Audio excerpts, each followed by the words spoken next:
ریاست جموں کشمیر کا مجموعی رقبہ جو ہے وہ 84,471 مربع میل ہے۔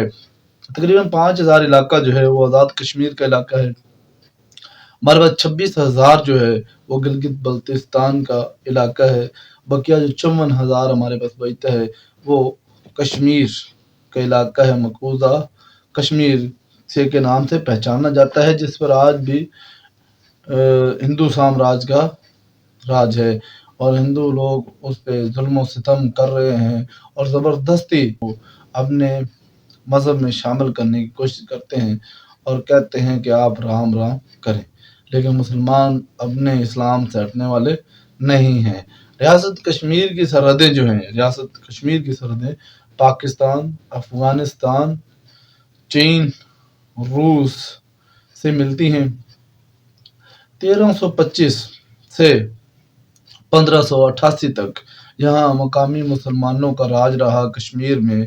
پھر 1752 تک یہاں مغلیہ سلطنت کی حکومت رہی۔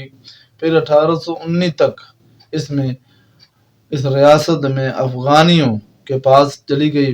پھر 19ویں صدی میں جب مسلمانوں کا زور ٹوٹا، زوال ہوا، تو مسلمانوں کو جو زوال آیا اس سے جو سکھوں نے فائدہ اٹھا کر کیا کیا جی، کشمیر کو چھین کر 75 لاکھ نانک کے عوض ایک ڈوگرا جاگیردار دیو سنگھ کے ہاتھ فروخت کر دیا۔ 1948 میں انڈیا نے اس کشمیر پر زبردستی قبضہ کر لیا۔ جب اس پر قبضہ کر لیا، اپنی فوجیں اس میں داخل کی کشمیر میں، حالانکہ یہ جو کشمیر کا علاقہ تھا مسلمانوں کا، اس میں 80% 90% مسلمان تھے، تقریباً 97% کے یہاں پہ مسلمان تھے اور وہ پاکستان میں شامل ہونا چاہتے تھے۔ لیکن اس میں آپ دیکھیں یہاں پہ جو علاقہ آتا ہے آزاد کشمیر کا، یہاں سے کوئی ہمالیہ کی پہاڑیاں بھی گزرتی ہیں